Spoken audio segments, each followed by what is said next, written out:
नवरंगपुर के सारे भाई लोग, वामदेव मूल्यवादी संघ के तमाम अधिकारीगण और साथी, अलग अलग सबका नाम नहीं ले रहा हूँ क्योंकि समय कम रहता है और मुझे कुछ ज़्यादा बोलना पड़ता है।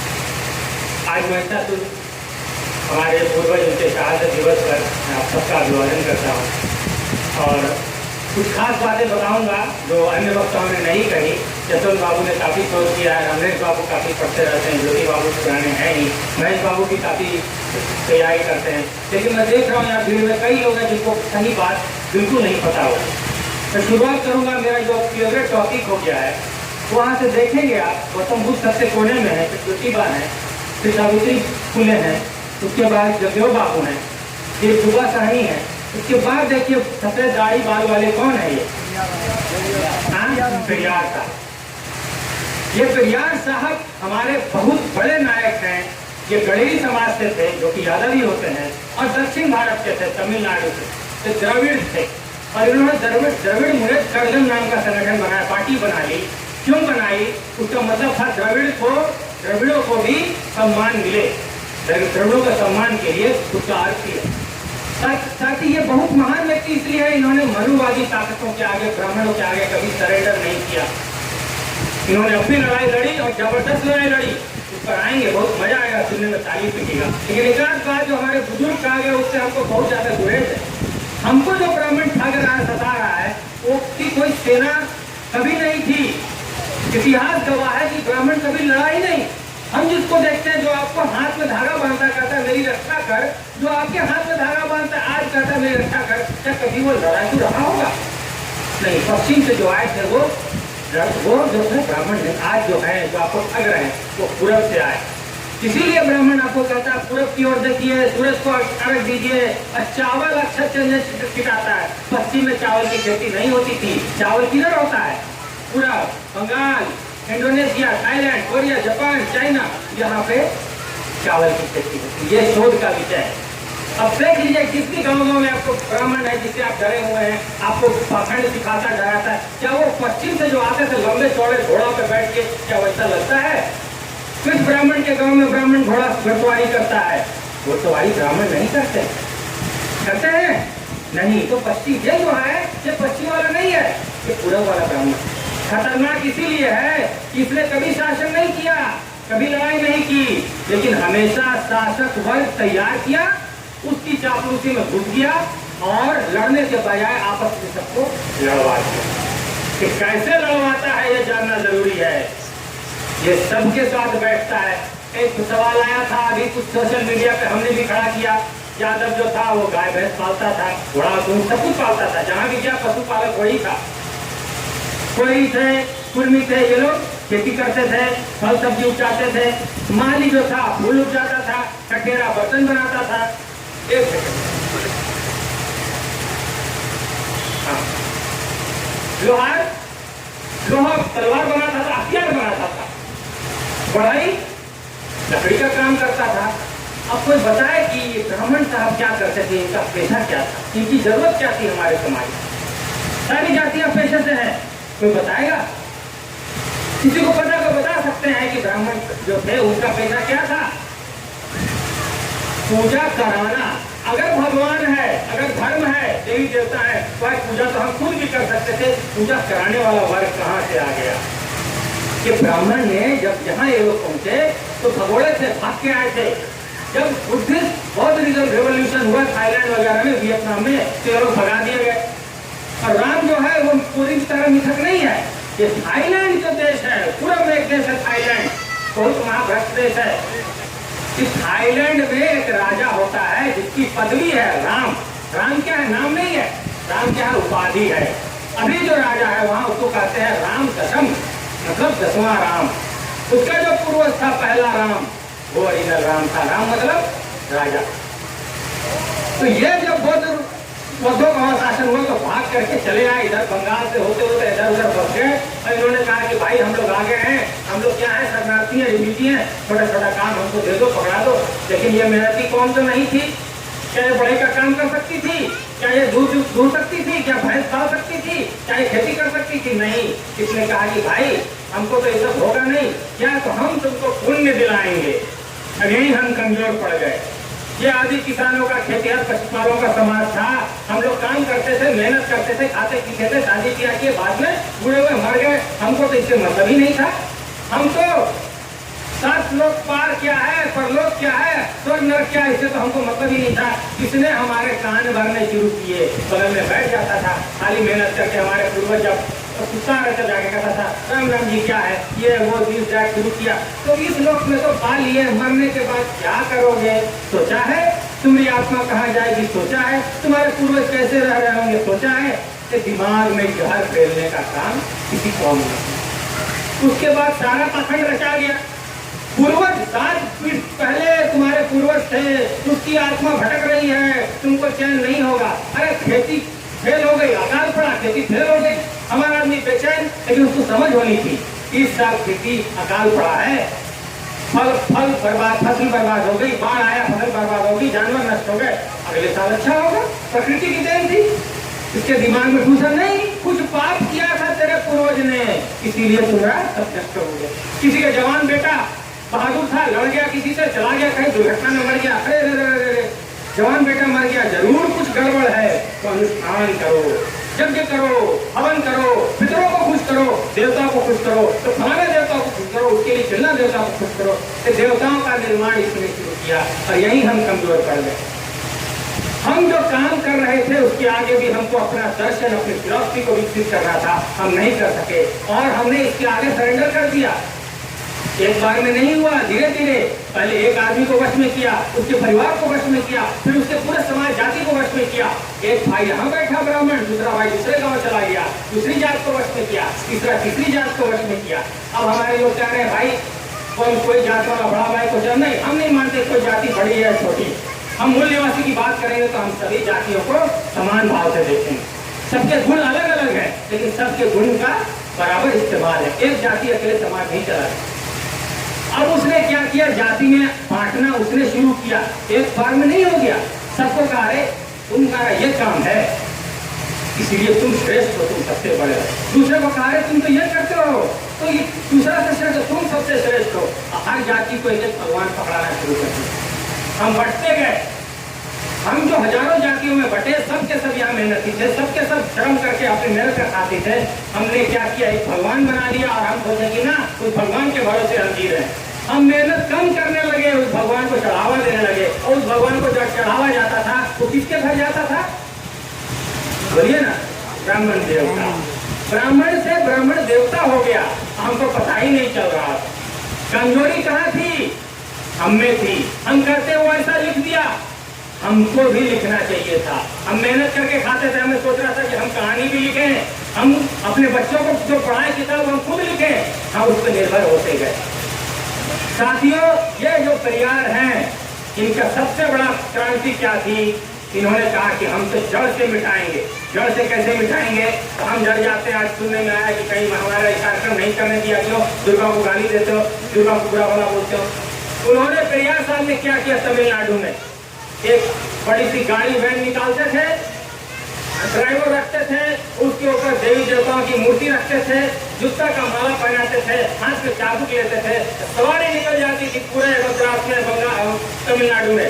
रोज सुबह निकलते थे, शाम तक लौटते थे, उसको जूता मारते हुए, हंडर मारते हुए, सबको दिखाते हुए इस देवी देवता के भय से मुक्त होना है तुमको। भय से, जब तुम उसकी मूर्ति को जूता मारोगे तो ऑटोमेटिकली तुम्हारे दिमाग से उसका भय खत्म होगा। तो लोग देखते थे, हजारों लोग कह रहे कि तो आराम से जूता मारते निकल जाता है, इसका तो कोई बिगाड़ नहीं रहा। तो लोगों ने भी वही शुरू किया, लोगों ने भी उसकी मूर्तियां तोड़ दी, तस्वीरें फाड़ दी, कैलेंडर फाड़ दिया हो ना, हमने पूजेंगे। और इन्होंने कहा कि नहीं, मूल निवासी जो गैर ब्राह्मण है उनको उनके अधिकार चाहिए। अधिकार मतलब संविधान बाबा साहब ने लिखा था, संविधान में अच्छी अच्छी बातें लिखी है, उससे सब लोग चलेंगे तो सब लोग खुशहाल रहेंगे। उसका मतलब अर्थ ये हुआ, तमिलनाडु में देश का सबसे ज्यादा आरक्षण लागू है। आप सड़कों पर चलेंगे केरल और तमिलनाडु में, आपको फर्क पता चलेगा। सब कुछ नियम से होता है, कोई भी आदमी बेरोजगार नहीं है। जो बेरोजगार है, सबसे ज्यादा बेरोजगारी भत्ता वहाँ है, सबसे ज्यादा न्यूनतम मजदूरी वहाँ है, सबसे ज्यादा अस्पताल, टीचर वहाँ है। ये खुशहाल राज्य है जहाँ पर कानूनों का प्रभाव सबसे कम है। साथियों, ये दुर्गा की कहानी है। पेरियार साहब के बारे में बता दूं, सबसे अंतिम बात, इन्होंने जितना ब्राह्मणवाद को बर्बाद करने में अपना योगदान दिया, ब्राह्मण डर गए। इतना डरे कि सोचे कि भाई इसको तो हम खत्म नहीं कर सकते। तो इन्होंने क्या किया, 17 सितंबर की तारीख इनका जन्मदिन है ना, इनकी जयंती मनाई जाती है। उन्होंने इनके मरने के बाद एक नया भगवान खड़ा कर दिया, वैसा ही सफेद दाढ़ी है, बाल है, वैसे है, अब सिर पे एक मुकुट पहना दिया। इनके सिर पे कुछ नहीं है, जबकि जवानी में पगड़ी बांधते थे। उसने उसको मुकुट पहना दिया, सिंहासन पर बैठा दिया, कहा ये है विश्वकर्मा भगवान। हाँ, ब्राह्मणों ने विश्वकर्मा भगवान बना दिया, इनसे मिलता जुलता। और कहा कि 17 सितंबर को उसकी पूजा होगी। कोई भी देवी देवता का जन्मदिन एक दिन में नहीं पड़ता है। रामनवमी हो, जन्माष्टमी हो या कोई भी दिन हो, वो आगे पीछे होते रहता है। लेकिन 17 सितंबर इसलिए फिक्स कर दिया कि वो जयंती थी पेरियार साहब की क्रांति का असर यह हुआ था कि तमिलनाडु में ब्राह्मणों पर हमले शुरू हो गए थे, मार पीट हत्या बलात्कार, ये तो गलत चीज है, नहीं होना चाहिए था। ब्राह्मण डर गए और उन्होंने सोचा कि इस आदमी की याद रहेगी भारत के समाज में, इसको लोग जानेंगे तो हमको पकड़ के मारेंगे पीटेंगे। पेरियार को खत्म नहीं कर सकते थे तो उसके शक्ल का एक भगवान बना दिया। और सारे शूद्र जो है, यहाँ भी होती होगी विश्वकर्मा पूजा। विश्वकर्मा पूजा ब्राह्मण नहीं कब मनाता है, किससे मनवाता है? शूद्रों से करता है, मेहनती लोगों से, गैराज वाले से, मोटरसाइकिल वाले से, फलाना वाले से, लोहा लकड़ा काम करने वाले से। अब क्या हुआ, उसका मतलब सारी गया। भाई तुम्हें भगवान को पूज रहे हो, लेकिन किसकी आड़ में तुम पेरियार साहब को भूल गए। ये उसकी बुद्धि का कमाल था। हमारे बड़े भाई साहब ने कोई बताया था कि हमको बुद्धि से काम लेना है, क्योंकि बल से हम हारेंगे। बल से क्या हो रहा है, जातियां आप अपने अंदर लड़ रही हैं, जाति के अंदर लोग लड़ रहा है। लोग, एक आदमी दुर्गा का बुराई कर रहा है, दूसरा आदमी दुर्गा पूजा मना रहा है, बिना ये जाने और जानने की कोशिश भी हम नहीं कर रहे। ये खतरा। साथियों, दुर्गा और महिषासुर के बारे में एक खास बात बता दूं। हमने बता दिया कि पेरियार और क्या नाम है देवता का, विश्वकर्मा, ये एक ही है। अब हम आपसे पूछ रहे हैं सवाल कि महिषासुर और शिव एक है कि अलग है? दुर्गा पार्वती एक है कि अलग है? हम तो बचपन से सुनते हैं कि दुर्गा पार्वती है, पार्वती ही दुर्गा है। अगर दुर्गा पार्वती एक है तो महिषासुर और शिव भी एक है। और एक्चुअल कहानी जो है वो दुर्गा महिषासुर की है, शिव पार्वती की कहानी झूठी है। शिव पार्वती की कहानी झूठी है। पीछे भाई साहब चिल्ला रहे हैं, यहाँ मंच से आगे बोलिएगा, हमारी बात सुनिए। शिव पार्वती की कहानी झूठी है, सच्ची कहानी दुर्गा महिषासुर की है। लेकिन दुर्गा महिषासुर की कहानी इतनी कॉम्प्लिकेटेड है, जटिल है, उसको बार बार लोग सुनते तो बड़ा गुस्सा आता, पूरा मुश्किल हो जाता। इसीलिए शिव पार्वती की कहानी गढ़ के उसको प्रपोज करके, शिव को भी महान, पार्वती को भी महान। ये कहानी क्या थी? पार्वती ब्राह्मण कन्या थी और शिव यहाँ के मूल निवासी थे। मूल निवासी आदिवासी होता है, मूल लोग। और कैसे क्या हुआ, शादी हुई, किसके मर्जी से हुई नहीं हुई, शिव को मरना पड़ता है, सती को मरना पड़ता है, सब कुछ झोलमेल है, कॉम्प्लिकेटेड है। असली कहानी दुर्गा महिषासुर की है। और इतनी क्रूर कहानी धर्म का हिस्सा नहीं बन सकती थी, इसीलिए इन लोगों ने शिव पार्वती का कहानी जड़ दिया। उसमें संत गणेश भी आ गए, कुचन से बनाए गए, मुंडी कट गया, उसने हाथी का जोड़ दिया। ये काल था जब हमारे आदमी बिल्कुल नहीं पढ़ते थे, कुछ भी पढ़ा दिया, कुछ भी सिखा दिया। और आज क्या हुआ, मान लिए ये गलती आपकी थी। आज पूरा देश ही नहीं, दुनिया विज्ञान से चल रही है।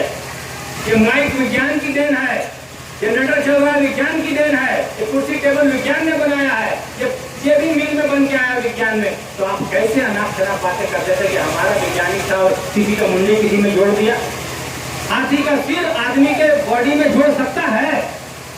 पहले पूछता चाहिए था कि गणेश जी का मुंडी काट दिया तो उतना अकल था तो गणेश जी का सिर वाला के काहे नहीं जोड़ा, हाथी का सिर काटने का क्या जरूरत था उतना बड़ा जानवर का? तो आपके मूर्खता पे प्रहार करता है वो, बोलता नहीं हम इसके हरिण का भी सिर लगा सकते थे, गाय का भी सिर लगा सकते थे, तो हाथी का जोड़ाओ ना, हाथी का बताओ, देखो ये लोग मानता है कि नहीं। मान लिया हमारा आदमी मूर्ख था जो मान लिया, आज भी क्वेश्चन नहीं कर रहा है। आज भी गणपति बप्पा मोरिया शुरू किया। और जिन्होंने बताया तिलक ये तिलक था बाल गंगाधर तिलक, जो पिछले 1800 कुछ ईस्वी में, आज से 150 साल पहले उसने गणपति की पूजा विधिवत रूप से शुरू की। पूजा नहीं होती थी, ऐसे ही चर्चा होती थी, कहानियां गाई जाती थी, कथा होती थी, लेकिन उसने मुंबई में पूजा शुरू कर दी। अब पूजा के बाद पता है पहली बार विसर्जन भी हुआ। क्यों हुआ? तो उस मूर्ति को एक दलित ने छू दिया था, अनुसूचित जाति के व्यक्ति ने छू दिया तो कहा कि अरे तो अपवित्र हो गया। तो बाल गंगाधर तिलक ने कहा अपवित्र हो गया तो कोई बात नहीं, तो क्या करते हैं, समुद्र में जाके विसर्जित करते। तब से विसर्जन की परंपरा चली। ब्राह्मणों को बायकॉट मत करिए, चैलेंज करिए, पूछिए कि विसर्जन क्या होता है और क्यों कराया जाता है। दुर्गा के साथ भी वही बात है। तो सारा रंग रूप जो कहानी है वो एक साधारण स्त्री का नहीं है, ठीक है, साधारण स्त्री का नहीं है, व्यासा स्त्री का है। और उसका इनके साथ संबंध था, इस पे नॉवेल लिखे गए, बंगाल के लेखकों ने इस पे कहानियां लिखी है, नॉवेल लिखे हैं। और जो मिट्टी लाने की बात है पूर्णतः सत्य है। आप वेश्यालय से मिट्टी ला करके दुर्गा को बनाते हैं, इसका कभी कोई सही जवाब आपने नहीं दिया। आप क्यों छिपाते रहे इस बात को? हम दुर्गा को गाली नहीं देंगे, हम भी कहेंगे साहसी कन्या थी, किसी ने कहा कि सिर पे चढ़ के उसने ऐसा किया, तो सच्चाई को छिपा करके क्या मिलेगा? साहसी थी, साहस का काम किया, इसीलिए पूछते हो, तो हम अपने राजा को पूजेंगे, हमारे लिए तो वही साहसी था। मित्रों, आपको जरूरत है कि हम सही बात को ग्रहण करें और सही रूप में तर्क करें। आज दुर्गा पूजा ही हो रही है, तो अगर उसमें आस्था का पुट होता तो हमको बहुत ज्यादा ऑब्जेक्शन नहीं था, आपत्ति नहीं थी। लेकिन आज दुर्गा पूजा से आस्था खत्म हो गई है। क्या है? तो व्यवसाय बन गया है। हमारा आदमी उधर इसलिए जाता है कि उस 8-10 दिन में वो भरपूर चंदा वसूलता है और मौज मस्ती करता है। अभी तो शराब बंद हुई तो थोड़ा सा कमीनापन घटा है, नहीं तो दुर्गा पूजा के समय शरीफ आदमी बाहर निकलता नहीं था। हमारा आदमी क्यों? हमारा आदमी बेरोजगार हो गया। सरकार ने नीतियां ऐसी बनाई, मूल निवासी को कैसे मारो, शिक्षा से वंचित करो, रोजगार से वंचित करो, और किस चीज में लगा दो? पूजा पाठ में लगा दो। हम ही चंदा देते हैं, हमारा आदमी चंदा का दुरुपयोग करता है, और हमारा आदमी हमारा कान खराब करता है, हमारा चैन खराब करता है। दुर्गा पूजा के बाद 3-4 दिनों तक शहर में गंदगी फैली रहती है। पटना जाकर देखिए, अभी तक पंडाल आधा सड़क के बांस गाड़े हुए हटाए नहीं। हमको इससे आपत्ति है। साथियों, उसकी चाल कितनी है समझिए। हर पिछड़े मोहल्ले में, दलित के मोहल्ले में, स्लम झुग्गी झोपड़ी में उसने कुछ लोगों को ठीक किया, थोड़ा दबंग गुंडे किस्म के लोगों से उसको डीजे दिला दिया, लाइटिंग दिला दिया, पंडाल समियाना पकड़ा दिया, बोला कि इसका बिजनेस करो, अभी तुमको पैसा दे रहे हैं, बाद में लौटा देना। उसके बाद उसको बिजनेस कैसे चलाना है, तो जितना ज्यादा पर्व त्योहार होगा उतना ही उसका माल खपेगा।